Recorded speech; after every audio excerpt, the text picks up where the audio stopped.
Bless the Lord, O my soul, blessed art thou, Lord. For the past 2 years, I've shared countless stories about what people are up to, often leaving us stunned. Here's another one spotted by a friend on Twitter that just doesn't sit right with me. Interviews or just shots of this one? Shots, yeah. Blessed is our God, always now and ever, even unto ages of ages. Thank you.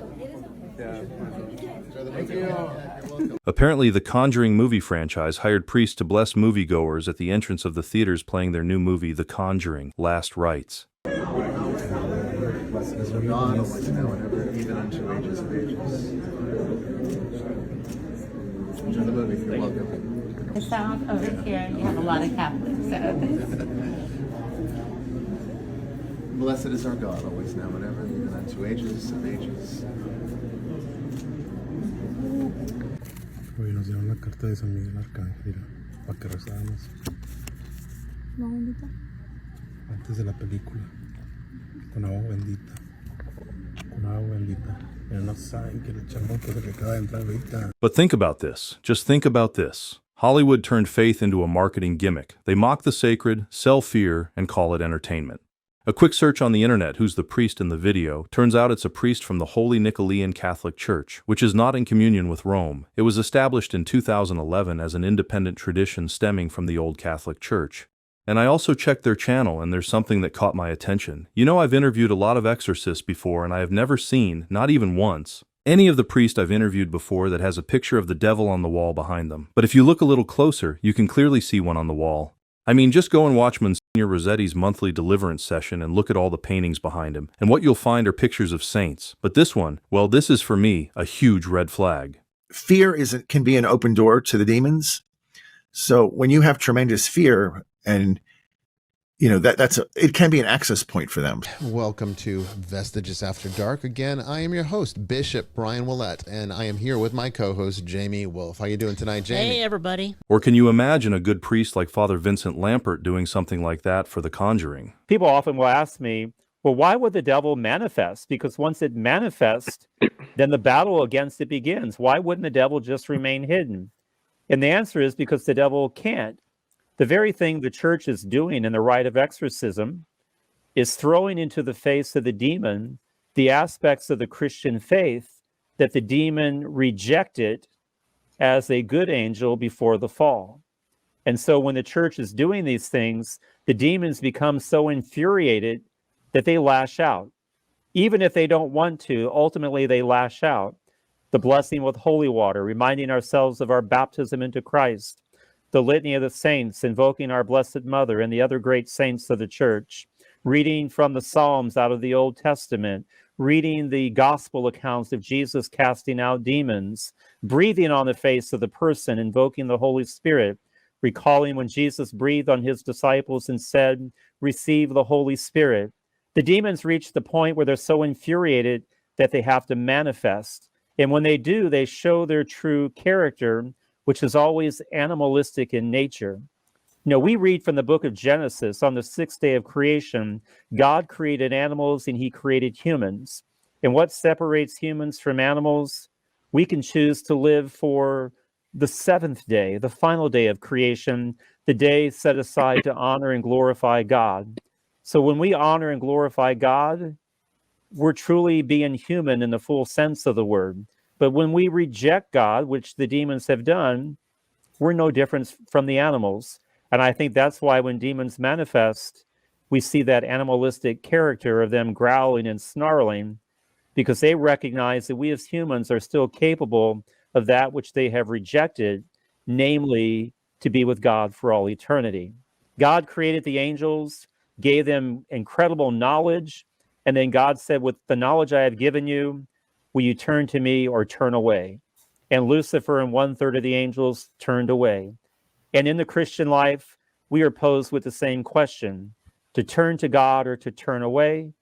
And unfortunately, a lot of people today are turning away from God, and that's allowing them to fall into the grip of the devil. The good news is that the human person has the capacity to change. We can convert. We can grow in our understanding and realize, wait a minute, turning from God was not the right choice. I want to turn back. And the ministry of exorcism is one of the ways that the church helps people who have turned their back on God to turn to God once again and to behold his face. By the way, I want to let you know that next week I'll be having another Zoom session with Father Joseph Iannuzzi, and the questions I've put together, a lot of them are about the saints. Anyway, in light of that, please allow me to share a clip from my past interview, and it's actually one of my favorites. Please listen to this. We find the answer to this in the writings that are endorsed or approved by the Church with its official seals of approval, namely the imprimatur and the nihil obstat, from the saints, the writings of the saints that are approved by the Church. And we find that the angels weep when we do something sinful. We're all given a guardian angel. And this is a teaching of several saints, Saint Alphonse de Liguori and others, at conception. Now, some people may be given more. Padre Pio addresses this as well, depending upon their mission, their universal mission and vocation in the Church. So naturally, the Blessed Virgin Mary had many angels accompanying everything she thought, said, and did, and bringing these divine acts that she performed that were sinless, that participated in God's one eternal act to the throne of God to increase the accidental glory of not only themselves, but the saints in heaven and alleviate the souls in purgatory sufferings. Now, our guardian angels, we all have one guardian angel. And when we do something sinful, it causes them to weep. Why? Because they are pure spirits. They have no stain, no imperfection in them. They are pure emanations of God's love. And when they see sin, or they experience it, and they have to because they're always by our side 24/7, even when we sleep, they lose, in a way, some of that accidental glory that they would have otherwise received had we done something good. So we affect them as well, not just God.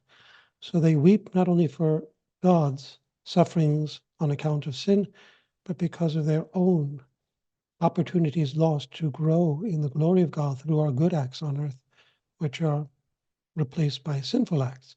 And you mentioned something about Satanists whenever they do rituals or something like that. What do their guardian angels do?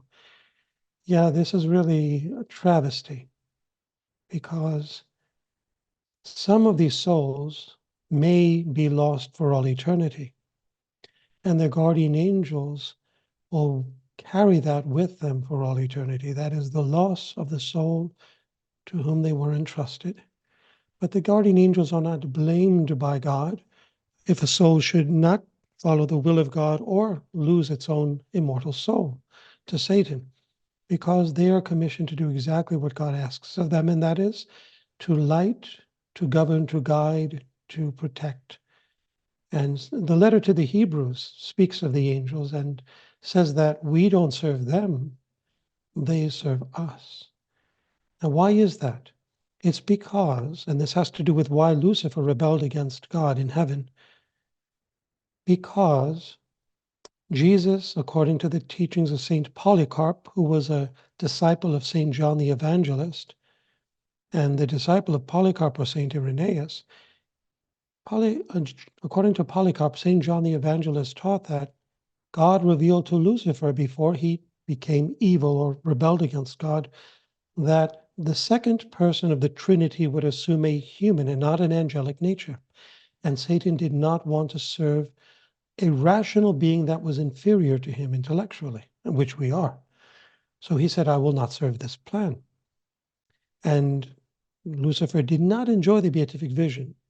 Had he passed that test and accepted God's plan, he would have been admitted to the beatific vision, because once you enjoy the beatific vision, you cannot sin. So you see, Lucifer still could have sinned, meaning he was not yet admitted to that beatific vision.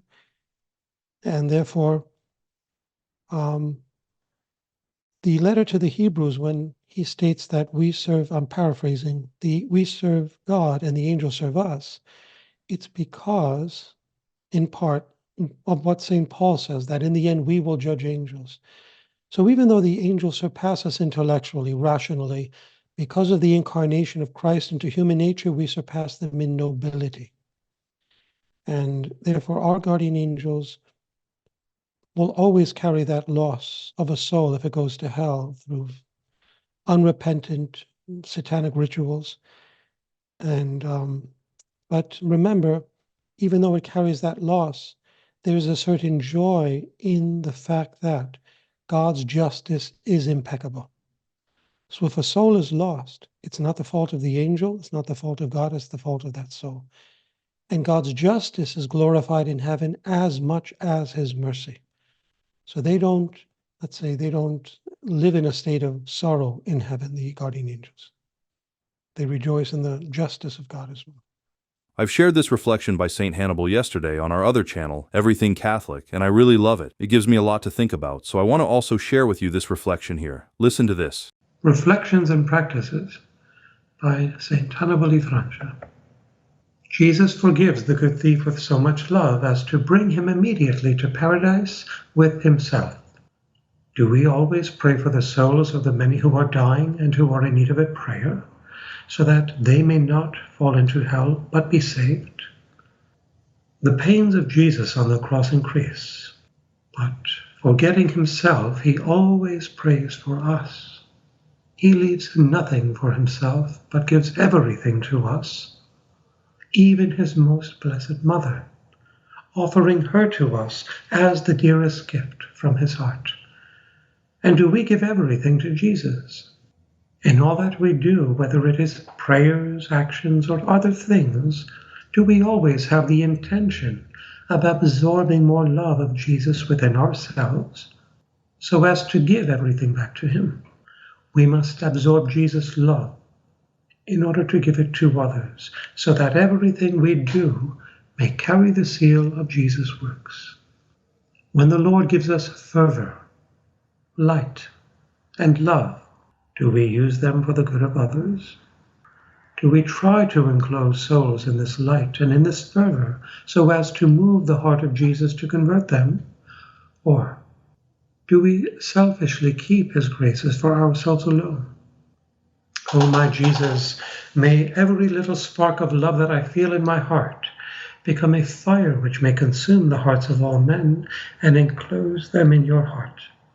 What use do we make of the great gift of his mother whom he gave us? Do we make the love of Jesus, the tenderness of Jesus, and all that Jesus did our own so as to make his mother's joys complete? Can we say that our mother, who participated in the divine nature, finds in us the joy that she found in Jesus? Are we always close to her as faithful children? Do we obey her and imitate her virtues? Do we do our best to avoid leaving her maternal gaze, so that she may keep us always clinging to Jesus? In everything we do we always call the gazes of our Heavenly Mother to guide us, so as to be able to act in a saintly way as true children of hers and under her compassionate gaze? To give her the same joy that her Son gave her, let us ask from Jesus all the love he had for his most holy mother, the glory he continuously gave her, his tenderness, and all his finesses of love toward her. Let us make all these dispositions our own, and let us say to the Heavenly Mother, we have Jesus in us. And to make your joy complete, we give you everything that you may find in us, all that you found in Jesus. Also, beautiful Mother, we want to give Jesus all the joys he discovered in you. Therefore, we enter into your heart and ask you to grant us all of your love, joy, tenderness, and maternal affection. And we offer them all to Jesus. Mother of ours, may your motherly hands be the sweet chains that keep us bound to you and to Jesus. Jesus does not spare himself anything. Loving us with the greatest love, he seeks to save us all, and if it were possible, snatch all souls from hell, even at the cost of enduring all of their sufferings. In spite of this, He sees that souls want to forcibly wrest themselves free from his arms, whereby, unable to contain his pain, he cries out, my God, why have you abandoned me?" And can we say that our love for souls is similar to that of Jesus? Are our prayers, our pains, and all our most menial acts united with the acts and prayers of Jesus in order to snatch souls from hell? How do we unite ourselves to Jesus' passion in his immense sorrow? If our life could be consumed in a continuous holocaust, it would still not be enough to commiserate with him in his sorrow. Every little act, suffering, and thought of ours that is united to Jesus can be used to save souls from falling into hell. United with Jesus, we will hold his power in our own hands. But if we do not do our acts in union with Jesus, they will not serve to prevent so much as one soul from going to hell. My love and my all, hold me tightly to your heart, so that I may soon feel how much it saddens you when a sinner separates himself from you, and may I immediately do my part. O my Jesus, may your love bind my heart, so that, ignited by the ardent flames of your love, I may feel the love you yourself experience for souls. O Jesus, when I experience sorrows, sufferings, and bitterness, may your justice then pour out on me and save the sinner. And in this way you will find the satisfaction you so desire. O Jesus, may my pains be the bond that binds the sinner to you, and may my soul receive the consolation of seeing your justice satisfied. Well, I guess that is all for the video this time. Again, thanks so much for your time spent here with us, and hopefully all of you have learned a lot from this one. I'll always try to improve how I deliver these information from time to time. If you feel like supporting the works here, please consider supporting us on Patreon or making a donation to PayPal, because I'm trying to reduce the reliance on the ads in the videos. But if you can't, still I want to thank all of you for your continuous support, contributions, and prayers. Much love to all of you, and may God bless you.